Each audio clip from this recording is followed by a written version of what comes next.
Hey everyone, good afternoon. Thank you for joining us here today for our EPI free education webinar series. Today's call is on find, get, and keep more customers, being presented by Linda Ruffa.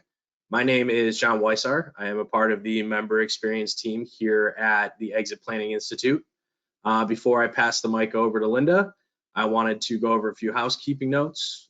First off, the webinar is being recorded. So the webinar will be sent out after the call concludes. Please keep a look on your email from myself with that download for the link. And then please click the link and choose to save the file in order to listen to the call in its entirety. Secondly, I would like to point out the question box. So if you have any questions in the drop-down menu of the GoToWebinar, there's a little question you can enter there. During the presentation, please type any questions, comments, feedback in that box, and I will be able to facilitate those over to Linda. So we ask that these webinars are interactive, so any kinds of questions or comments, please go ahead and shoot over. So next I want to introduce our speaker today. Linda Ruffa has many passions, including a love for business, a taste for bourbon, and a unique way of blending the two. She has been in marketing and customer care for over 20 years, growing a small startup to a $100 million plus international enterprise. As the founder of Execuity, she serves as chief strategist to CEOs and business owners, executing strategies that increase business valuation and help them plot the journey to an eventual exit. So with that, I will go ahead and turn the microphone over to Linda, and they can dive into that topic today. Linda, it is all yours. Great, thank you. And thank you guys for having me today. I was really excited to be able to present to this group. I last week just went through my SEPA certification training, and so I'm all about exit planning, and it's at the forefront of my mind. And I'm really glad I went through that before actually doing this webinar, because it just adds to my perspective on where and how advisors can use this information for themselves, for their clients, customers. This information applies to many different groups of quote unquote customers. So we're going to get started. And the big thing is that, as many of you may realize, that the higher the customer value, the higher the valuation. You know, there's a lot of questions that go into assessing the value of a company that is related to the customer. Everything from customer lifetime value to the revenue generated per customer, to the recurring revenue models. Those type of things will all add value. And the more loyal your customer is, the higher the valuation is. And so it makes sense that adding and finding, getting and keeping more customers is going to do nothing but add value to your business or to your client's business. So a little bit about myself, and appreciate the background that was provided. I had spent 19 years working at a customer care marketing agency where we developed customer service and marketing strategies for companies like Sprint, Charbroil, Weight Watchers, Mercer, and several other ones. And so through that experience, I was able to get exposure into a lot of different types of customer experiences and a lot of different companies. And the ones that were really successful were the ones that had the customer experience match up to the customer expectations set. So I now work with companies of all different sizes, mainly small to medium-sized companies, helping them with their exit planning and finding ways to increase their value. As mentioned, I'm also a whiskey chick and a bourbon badass, but that's a whole nother side to me that we can talk about later. But you know, I love blending the two together. So what we're going to talk about today is really a few things, which is one, brand image, and what your brand image says about you, what the brand image says about your clients. And sometimes, as many of you guys know, when you're presenting to clients, it's about what it says about their business and who it is that they're selling to. And that's where the customer personas come in, which is really starting to outline and envision who is it that's on the other side of the buyer. And that buyer may be that customer, it may be a client, it may be a prospect, and it may actually be a PE, a bank, or a strategic buyer. And understanding who they are and what's going on in their minds helps you do a better job of getting your brand to match up to the expectations that you really want to set and the actuality of your business. We're going to talk briefly about different revenue drivers to consider, and we're going to spend most of our time talking about the customer journey, because one of the things that many companies miss is they don't recognize that it is a journey.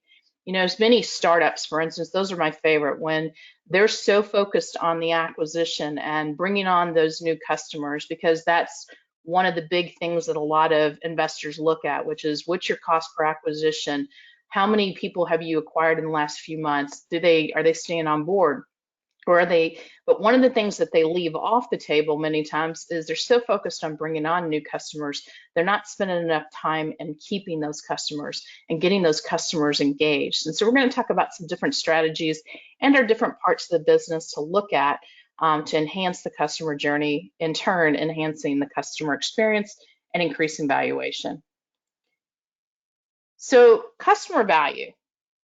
Customer value for me is really about delivering on those expectations and providing a differentiated experience and showing those demonstrated results. Simple concepts, but many companies miss the mark on that they really think about the customers, they're buying a widget or they're buying a service.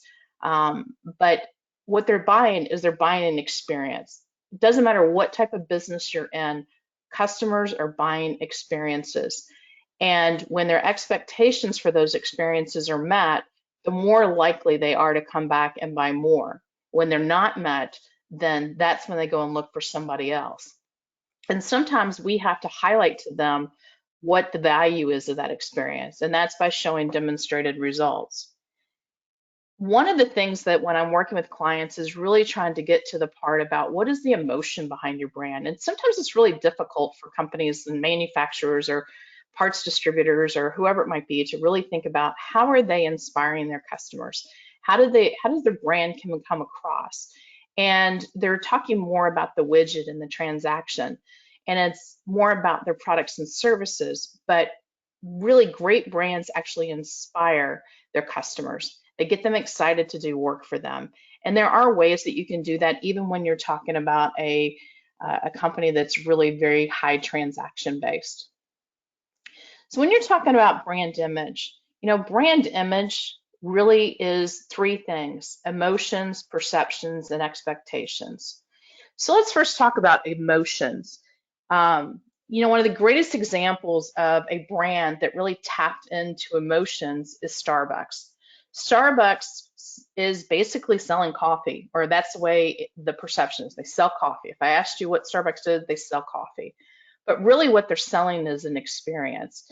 They have made getting that cup of coffee in that white cup with the green logo and the experience of going in there and buying it and getting the variety, that has become an experience. And so if you could have the same cup of coffee, the exact same cup of coffee, and it be in a Starbucks cup next to a coffee cup, it could be a coffee cup or it could be even a styrofoam cup. Those three things convey very different emotions, and people feel very differently with something so simple as what cup am I drinking that coffee out of. It can be the exact same product. And so one of my clients is actually a parts distributor. And one of the things we've worked on over the last year is how do you change this from just an ordering widgets to actually becoming an experience? How do we teach your inside salespeople to really connect with the people on the other end of the phone so that they are actually having a personal interaction and actually buying more than just a part? Brand image is also based upon perceptions, and it's not always based upon reality. So one of the examples I'd like to tell is about Wendy's. And several years ago, there was a big urban myth that went around about someone actually finding a small body part in their chili. Yes, gross, totally get it, but that just evoked a real emotion for you, I'm sure, when I said that. Now, the rumor was false.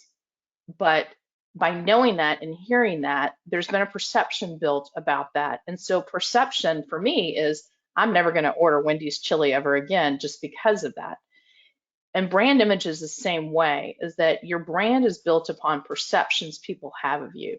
You may think that you are great at customer service, But when I go to reach out and try to find somebody, I may not find them. I may not be able to connect when I need to. It may not be so easy to get to your customer agents. Maybe you have good customer care people on the other end of the line, but those customer care people aren't there when I need them, or at least from my perception, they weren't, or it could be just based upon one experience. And so that's one of the things that people need to keep in mind, is that brand image can be built about one positive or negative experience can change everything. The third thing is really about expectations. If customers' expectations are met, they're going to buy again. If they came to you because they want a differentiated experience, they're going to buy again. Where I'd like to go is there's a compare and contrast I like to do, which is between Walmart and Target.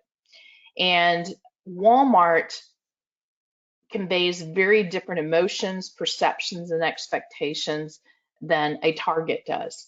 And there's different reasons for each one of you on this phone, that some of you may be pro Walmart, many of you are going to be pro Target. And when you stop and think about that, those two brands, there's an emotional connection.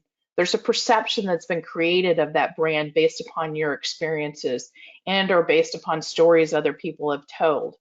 And then there's expectations that have been set based upon what you're expecting when you go to buy and you go into the store.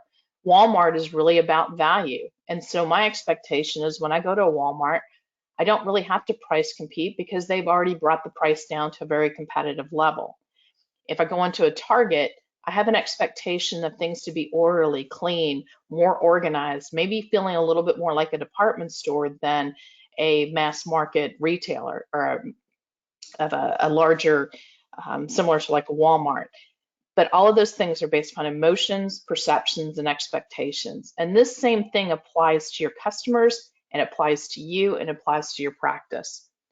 So one of the things I like to do, and I think is a great exercise, and I'm going to ask you guys just to take a couple minutes and think about it, which is when you look at your business and you look at yourself. So many of you are independent, you may be owning your own practice, you may be an advisor, you may be part of a larger advisory firm. And one of the things is to stop and think about, what are the 3 words your customers use today to describe your business?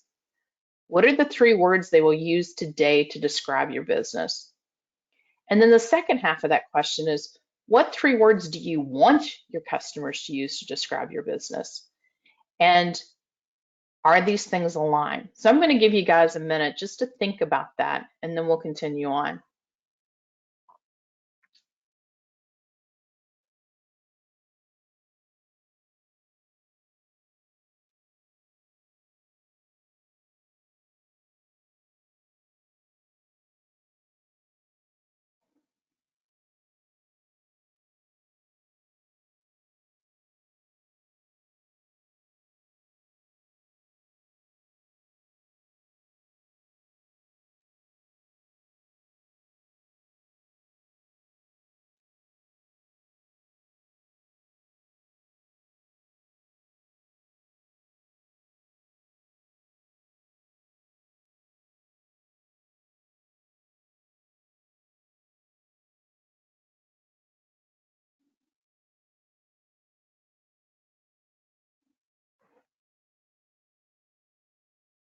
Okay.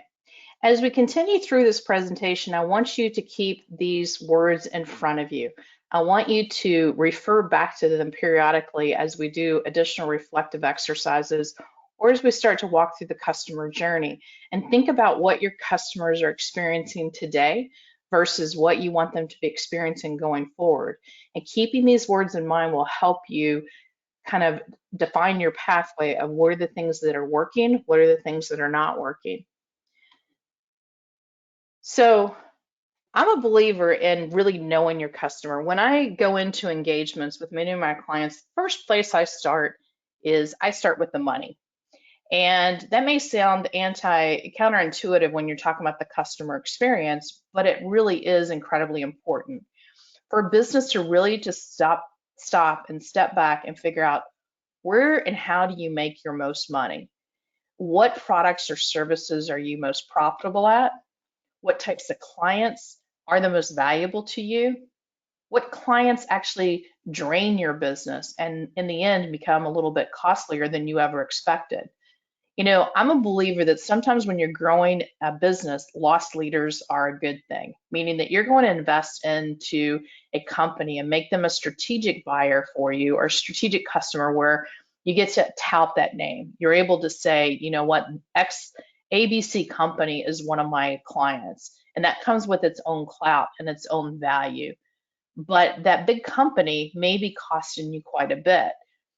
In some ways, it may be that company that you brought on in the beginning to help get your business off the ground has now become high maintenance, or they have consumed a lot of your bandwidth. Maybe in some cases, they have become the majority of your business and is actually devaluating your business versus increasing the value of your business because of a concentration issue. There's also customers that come or customers that you want to keep because of the fact that they're really valuable customers. They may be one of your best reference points where they're actually bringing you referrals on a constant basis. It may be something that there's an intrinsic, intangible value to that customer that goes beyond just serving them from a financial standpoint, but they may be one that invigorates your team. Your team feels good about working with them. They're a joy. They're part of what gives the energy to your organization. But you have to stop and you have to think about these things. What is it that's most profitable? Who are the most valuable and why? And where do you have the last thing is, where do you have the biggest impact? Those clients that you have, you feel like, wow, I really made a difference for them. I'm having fun serving these clients. These are things that you need to keep in mind when you're going out and targeting your future customers, and also as you kind of strategize on what your go-forward strategy is for your customers. As Warren Buffett says, the more you learn, the more you earn. And I think that's incredibly true when it comes to your customers. So there's an exercise that I go through, and we're not going to spend much time going through this today, but you'll have this out to you later today, is the video of this. But one of the things I like to have clients go through is really stop and put together just a simple chart answering the question, who is your best customer? And start with that, because they may not all be the same in every one of these categories. Your best customer for some people may be your biggest customer. But they may not be the most profitable. They may be very difficult to implement. So think about the aspects of who are your best customers and why. In the business that I'm in, my best lead source is financial planners, wealth planners, insurance brokers, and CPAs. So for me, it is understanding where my best lead source is and keeping that in mind when I'm building my customer experience, because in a way, I'm creating a customer experience for them as well, not just the end customer, but you have to think about the referral as a customer as well. Think about implementation. Is the implementation part draining for you? Is it very difficult? Are there certain customers or certain types of products and services that the bang really isn't worth the buck?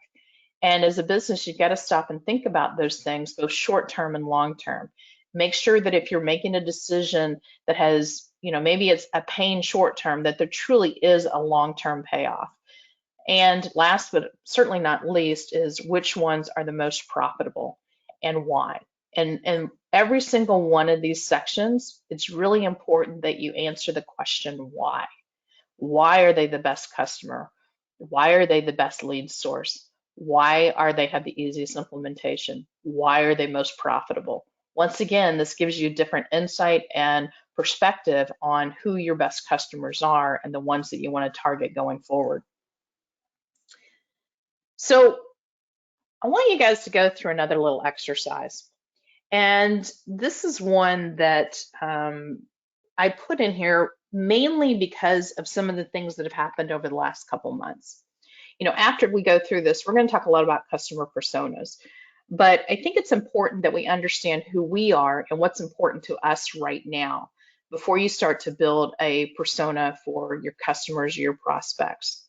And I begin with, what are the wants, needs, and fears that you have? Now, if you think back 2 months ago, your wants, needs, and fears are probably very different than what they are today. I like to compare it and go back to Maslow's hierarchy of need when I talk about wants, needs, and fears. And when you look at Maslow's hierarchy of need and you talk about everything from the basics of food, shelter, warmth, all the way up to self-actualization, that starts to convey, depending on where you are in your stage of evolution, your wants, needs, and fears change. And for some today, those wants, needs, and fears are around health. They're on the basic bottom two layers of Maslow's hierarchy need, which is health, having resources to take care of my family, food, shelter, sustainability, and where it is that I'm going. And those have become the areas that I'm focusing mainly on right now. So once again, I want you to take a minute and I want you to think about what are your wants, needs, and fears. And think about how that shifted your priorities in the last month, 30, 60 days. So once again, I'm going to give you a minute to kind of think about this.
So part of the reason why I had you do this and take a minute to really think about it is because sometimes we have to understand where we are, and we have to understand that things really have changed for those that are around us before we can start to build their personas. And I thought it was really important to level set how those things have changed for each one of us individually as we go and we start thinking about the customer personas, because there's a steady state of customer personas. The personas you're going to create today are going to be very different than the ones you would have created 2 months ago when you're looking at your customers, your prospects, or your clients' customers and prospects.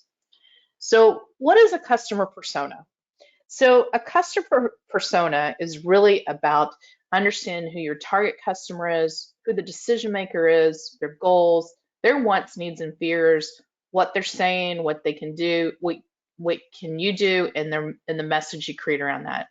So when it goes into that, it's thinking about from a target customer. What type of company are you going after? Size, geography. So for myself, it's I'm looking for small to medium sized businesses that I can go on a national basis, but my concentration is between Indiana, Kentucky, Tennessee, and Ohio. And I'm looking for business owners to work with. When you look at the decision maker, who is the decision maker on this purchase? Who's going to decide whether or not they buy my services or buy someone else's services? So in many ways, I find it better when I actually put a name to it and actually say, this is who they are, this is what their position is, their age, their background, and begin to think about how that will dictate all of the rest of the things. So there's a difference between a 60-year-old male owner of a manufacturing business and maybe a 52-year-old woman business owner of a cleaning business. Very different profiles, very different types of businesses. And while there may be some consistencies between them on what they're looking for, their wants, needs, and fears might be a little bit different than the two. So it's important to kind of think, and part of this is just kind of getting yourself into the head of that individual and who it is that you're going to be selling to. Thinking about what their goals are. What is it that their success is measured on? So sometimes this is important because the decision maker may not be a buyer, may not be the owner. It may be you're looking at a manager for a warehouse as the actual decision maker. And so they're going to be measured on different things than someone that is a department head or a CFO or a chief marketing officer. Each one of them have different goals that they need to achieve within the organization. And so it's important to think about how those are different for the different audiences that you're going after and targeting. And once again, all of this can be used not just for your business, but also when you're working with your clients. Think about those wants, needs, and fears. What are the things that are going to stand in their way of making a decision? In the SEPA training last week, there was a lot of talk around how one of the biggest hindrances to selling a business is getting the business owner not to get cold feet. And so I think it was a great example of where and how you use these customer personas, which is going and looking at that business owner and saying, what are the things that are going to hold them back? What are they afraid of? The whole SEPA process is really built around this concept of the business owner and understanding what that business owner is wanting to do with their life. What is the legacy that they want to create? What is it that they're most afraid of? What are the things that cause them anxiety within the family? Maybe it's taking care of the children equally. It's making sure that they take care of, a child with special needs and the other child not feeling like they're slighted. There's a lot of things that go into that. The more you understand that, the better you can serve them. What are their goals and what are the things that they're saying? And more importantly, how do you help them achieve those goals? Once you get those things figured out, then you can begin to create your message. So this is just an example, and I'm not going to go through this in detail, but this is where it's taking an individual, I call him Manny Factor Jr., and thinking about, okay, it's a second gen owner, very different than a first gen owner. What are the things that they're going to be concerned about versus the first gen? This one's really about family legacy. They feel like they're going to let people down. Money is a concern of them. What are they saying? There's got to be a better way to do this. I'm feeling overwhelmed. So what can you do? Show them and their leadership team the tools and best practice that work. And then you start to create the marketing message around that. And then that starts to drive the rest of the customer experience. So when it comes to increasing revenue, there's a lot of things around the customer that really do work. When you're going out and you're looking at ways to increase the value and increase the revenue, you can go and acquire new customers. You got different products and services you sell. You can sell more of those products and services to customers you have. That's a whole nother topic and a whole nother webinar on how you maximize the clients you already have. But there's a lot of different things that you can do, but one of the most important things is to deliver on the expectations and the expectations that are set at each stage in the customer life cycle. So when you think about the customer life cycle, the first thing begins with discovering. It's getting the right customers at the right time. And you think about it, think about the last time you made a major purchase. Part of it was that discovery stage that you went through and you started to research and identify who and where and how am I going to buy this service. Let's take, for instance, a car. Maybe I am a car, I own a car, and the right timing for me maybe is if I'm a car dealership, I'm looking at people that have a car of a certain age. I'm going to understand who that customer might be. If I'm selling high-end luxury cars versus low-end, functional cars, then my brand identity is going to be a little bit different. I'm going to want to understand that customer a little bit differently, and it's important to understand who they are. Maybe I'm going to start with building just a little bit of awareness about who I am and that I'm actually out there. For those of us in the advisory business, sometimes it's around creating industry awareness. It's doing things like this and making sure people know where and how to find you at the right moment in time. When a customer is looking for that source to purchase, what's the place we always start now? It's become second nature that if you're going to go buy something, the first thing you're going to do is you're going to go search for it on the web. And that's where your website and your SEO really comes into place. Referrals are a really important piece. Where you are out on social media and what are your outbound marketing efforts. What I try to do and what I recommend everybody does is stop and think about current state in each one of these categories and really truly assess where is your current state when it comes to these things and the ones that are most important to your business and your organization, and start to identify the gaps. Just like when you're doing a valuation for a company, it's all about identifying the gaps and then creating strategies to fill in those gaps. So for one example is I had a great company, a great IT company that I was working with locally. They had some of the best talent. They were actually doing absolutely amazing work, but no one knew they existed. Their website was kind of they had little PR awareness. They had some industry awareness. Ironically, out of the blue, they won a big award, regional award from the local chamber of commerce or the state chamber of commerce. That's how I discovered them. But when I started talking to them, that was the only thing that they had in the last year that gave them any outside recognition of the work that they were doing. And then they were wondering why they couldn't get any customers. Well, part of it was no one knew they existed. So once again, thinking about where on the front end, when a customer's looking to discover who they want to work with, what are they finding when they go to look for you? So the next thing is in the buying cycle is the consideration. So I've now found you and I'm trying to figure out whether I want to consider the conversation with you.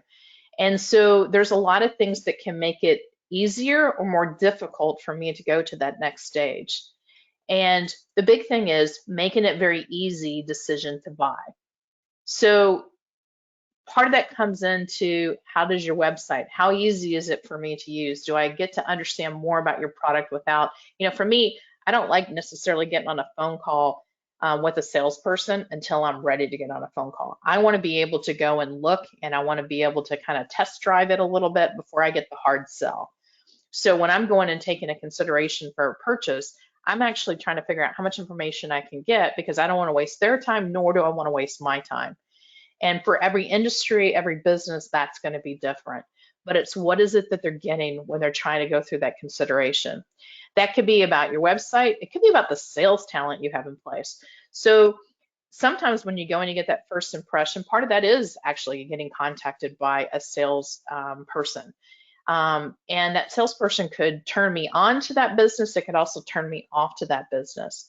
For some businesses and many business owners, that sales talent is you. And are you throwing off the best perception? And if you're selling you in the beginning, how is that carrying through everything else that I'm going to get through the rest of it? And as long as you can kind of consistently drive these things through each stage, then you're good. But begin to think about as you travel through this, are there inconsistencies that start to come into play? And how difficult is it for me to move to the next stage? Which the next stage is around purchasing. Some website makes it really easy and simple to purchase, and some make it so difficult to figure out how to buy something that you leave before you even get to be able to make a purchase because you're so frustrated. And this really depends on what it is you're selling. If I have to go through several different gates to be able to buy something, then I may or may not actually follow through to the purchase, and it really depends on how important that service is. When it comes to the relationship that I'm building, depending on that service, how am I getting treated through this? Am I feeling really important? Am I feeling just like a cog in the wheel? Once again, people are buying emotions. They're not necessarily, that's a big part of this, is you got to tap into that emotion. And when you go through the purchasing process, this is another place where you're building perception. You're setting my expectation, good or bad, on what it is I'm going to get as I go through the rest of this cycle. One of the things that, I grew up, the company I worked for, Accent Marketing, was actually founded by ex-GE executives. And so I learned really early on how important that proposal and statement of work were. Proposal from the standpoint of the professionalism. I'll never forget the first time I had put together a presentation for a client, and I gave it to my boss, and it came back with all of these red marks on it. I mean, it was bloody red. And I was so frustrated because I'd worked so hard on it. But then when I looked back at it, it did look pretty bad. And so I went back to the drawing board and made a bunch of changes, gave it back to him, and still it came back with a whole bunch of red marks on it. After this happened a couple of times, I really went in very frustrated. And it did get iteratively better each time, but I was really frustrated because I felt like I feel like it had come back to where it had begun. But then my boss actually pulled out the original presentation I gave him and showed the difference. And when you step back and looked at it, you realize, wow, that looks completely different and looks so much better than this one over here. Just like that Starbucks cup of coffee, coming in that white cup versus a styrofoam white cup feels very different and it looks very different. So keep in mind that your proposal and your SOW, the level of professionalism, the way you present your brand is going to tell a whole lot about who you are as a business and about your company. And I love Walt Disney. My favorite quote from Walt Disney is everything speaks. And so as you're going through this cycle, keep that in mind so that, everything you do will tell your customer or your prospects something about who you are, who your business is. And going back to those 3 words you wrote down earlier about what do you want them to think about when they think about your business, make sure that experience that they're getting through this stage is aligning to that. So you've sold the customer, which is awesome. Congratulations. I mean, you've actually brought them on board. They're excited about doing business for you. This is where companies I call it the make or break stage, because you may have brought them on, and I find this so much with startups. You've got them on, you got them activated, but then you push your software to them and boom, figure it out. But that first live interaction is incredibly impactful. And then when they first interact with that product or service is really important. So depending on the brand and the product or service that you're creating or that you have, you got to really think about what does that customer experience begin with and that onboarding. Yes, you sold it to them, but what does the first 30 days look like? What do the 90 days look like? Are you providing them the support that they need to be successful? I mean, if anybody has ever bought a piece of IKEA furniture, right? IKEA furniture, it's all very well engineered, very well put together. And if you don't put things the right way, they'll actually fall apart. But the key to IKEA furniture is you need those instructions that they send you in that package in order for you to be successful in actually using the product that you bought. If you lose those or those instructions are not included in the packet, there's a good chance you're not going to get that put together the right way. And so many times when we're selling to our customers, we sell in the box, but we forget to put the instructions inside. We forget to tell them how and what the experience is going to look like from here. And we start to take them down a road and they're not sure where they're going. They don't understand why. And we need to be more mindful in how we engage with them and make them feel really good about the experience they have every step of the way. And there's different things. Once again, you assess to find out how you're doing today and what are the changes you need to make going forward.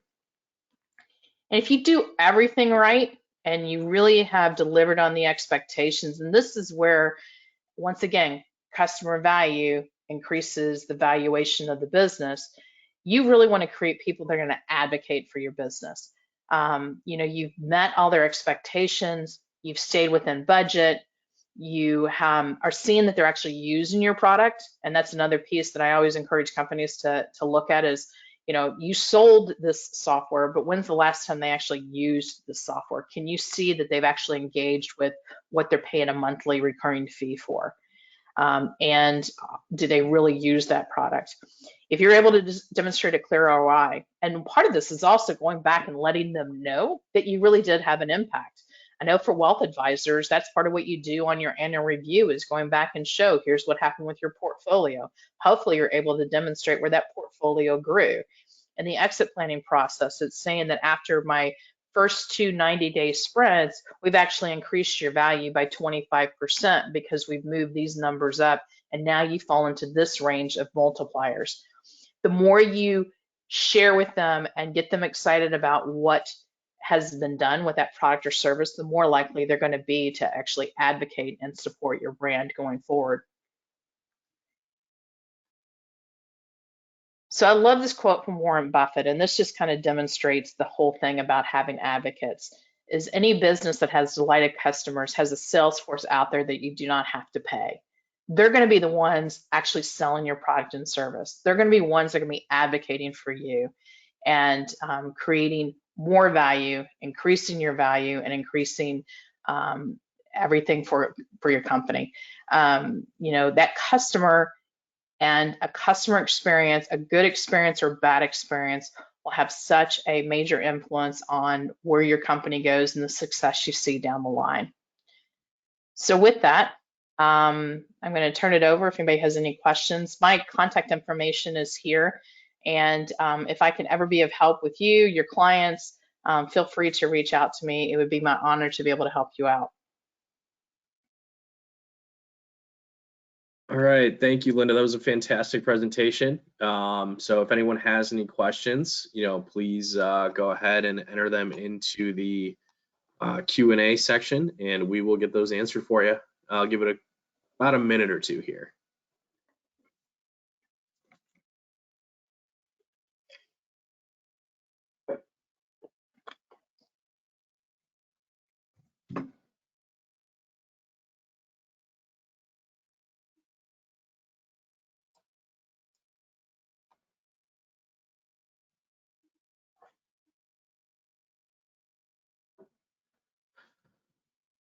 All right, well, Linda, apparently that was quite descriptive, so I haven't seen any questions roll in yet. So seems like everyone really enjoyed the presentation. If anyone has any questions, please feel free to send them over.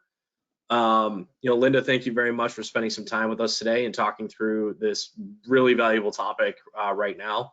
I hope everyone found it valuable and got some information out of it. Again, the presentation was being recorded and will be sent out later today, so look for an email from myself with that link to download and save. Thanks everyone for joining, and we hope to see you soon. Linda, thank you again. We really appreciate everything, and have a great day, everyone. Thank you. Have a great day.